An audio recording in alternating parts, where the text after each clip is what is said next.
In this video, we discuss the technique of helix stitching.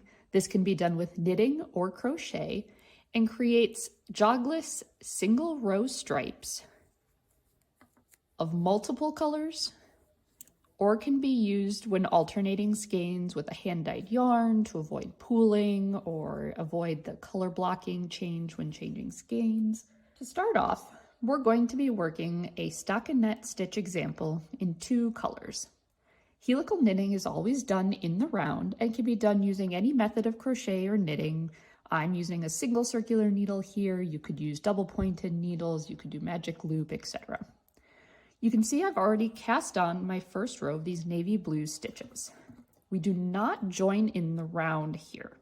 What we're going to do is we're going to go back to the first stitch that we cast on, not the last where the working yarn is, but we're going to go back to the first stitch to join our second color. So I'm looking here at my stitches. This is the first stitch that I cast on.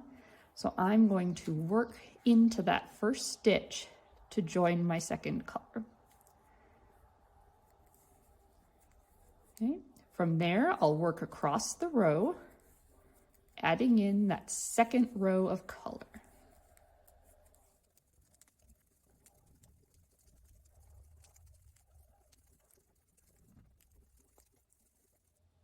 Through the magic of editing, I am now back to the end of my row, and I have both working yarn tails coming off the same point on my needles.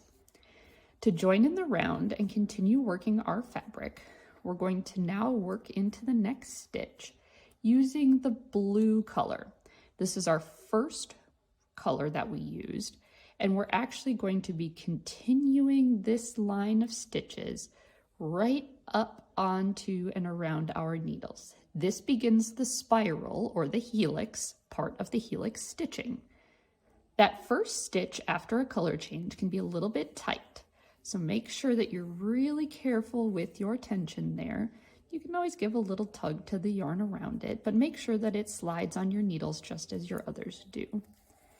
So we're going to continue working in the round in this second color until we get back to our color change here.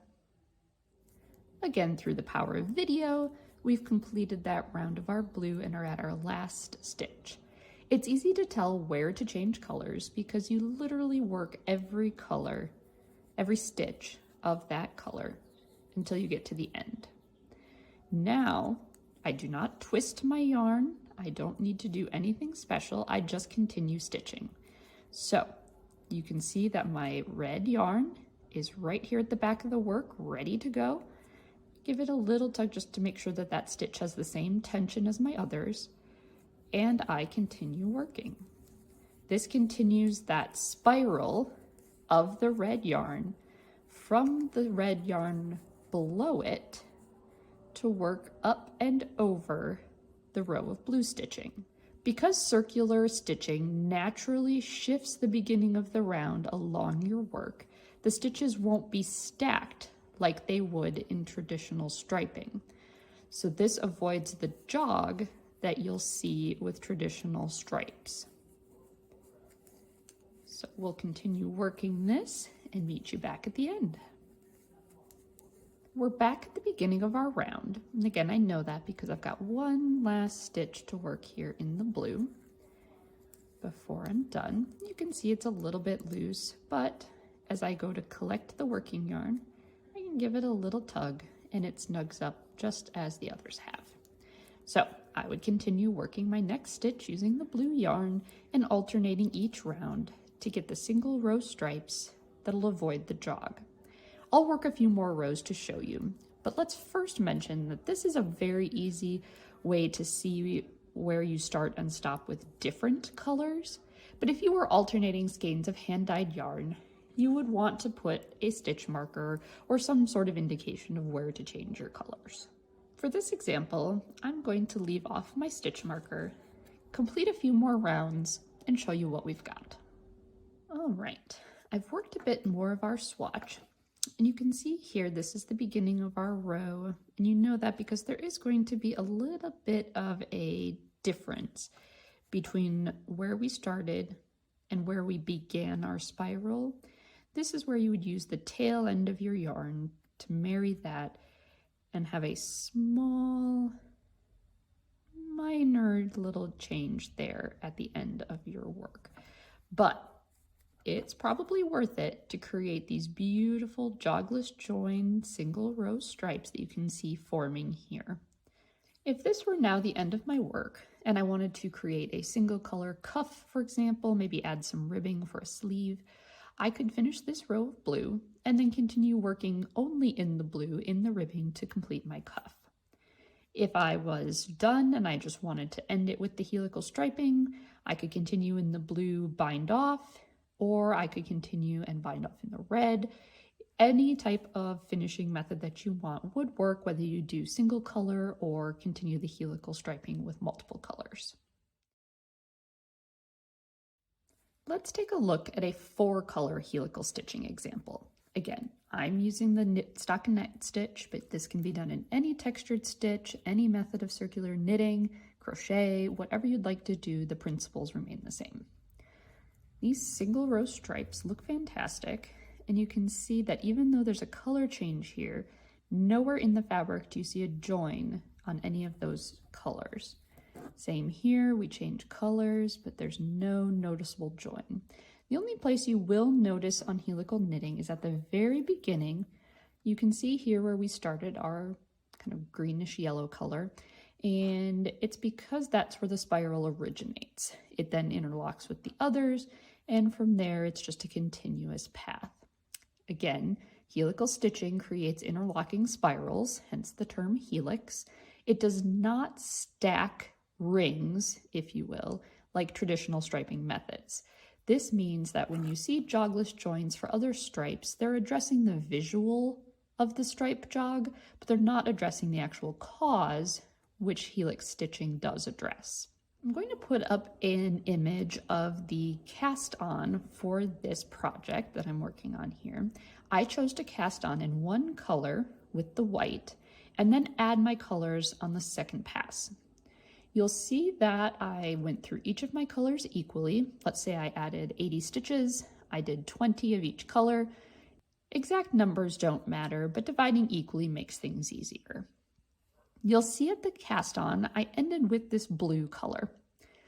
We get to the end of the round as we finished casting on our blue, and you'll notice that when we get to the end, there's no color change here. We're actually going to slip our beginning of the round marker and continue using our blue yarn to work across all of these white stitches. Again, just like with our 2-color example, it's easy to tell when to stop working a color on a round because you run out of the other color. So you can see here I'm about halfway through the white stitches. I'm going to finish working those with the blue yarn. And then do you know which color I'll work next? That's right, we'll use the white next. You can tell that because I'm working into white stitches. You can tell that because when I get to this last stitch and look at the back of the work, the white yarn, working yarn is waiting for me. You can also tell because I've arranged my yarn balls in the order of my stripes. Let's talk about yarn management for a moment. Now that I'm done with my blue yarn, I'm going to take that ball and move it to the far right over the other yarns. It may seem counterintuitive to run the yarn over the other yarns, but if you think about it, this yarn is coming off of this side of the work. Now, these yarns are next in line, ready to go. So if we work across our white, we finish the white, we then shift that yarn to the side as well. This keeps the yarn balls rotating just like the work on your circular needles. Now that we've discussed yarn management, changing colors, how to start, how to finish, again, I could finish this with a full round of white, switch to ribbing, etc.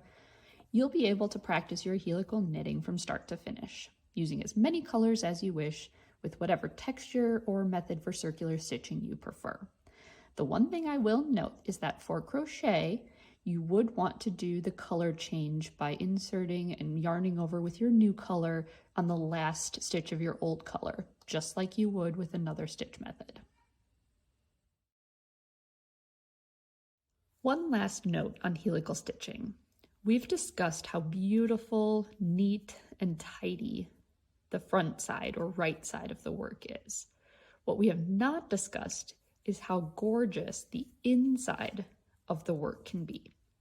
Because you're continuing the rounds, there's no indication of where the colors are changing. There's no jogs on the inside, no floats to speak of. So if you're working on a sleeve, great, not necessarily a big deal. It'll be nice and comfortable. But if you were working on, let's say, a cowl where you might see the wrong side of the work, it's not going to be a problem. Everything is going to be neat and tidy and just as beautiful as the right side.